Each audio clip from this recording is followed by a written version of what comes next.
Writer मंतुस मस्ताना खाली करेले दुनिया के नासा गरजन बिहारी सुन रंजीत संजीत सागर के मन ना कहाना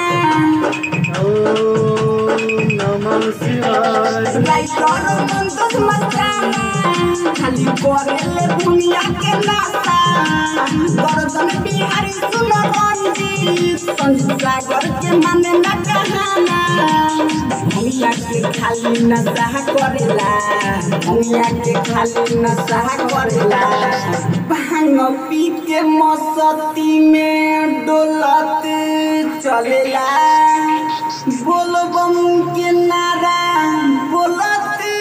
चलेला भांग पी के मस्ती में डोलत चलेला बोलबम के नारा बोलत चलेला भांग पी के मस्ती में डोलत चलेला बोलबम के नारा बोलत चलेला।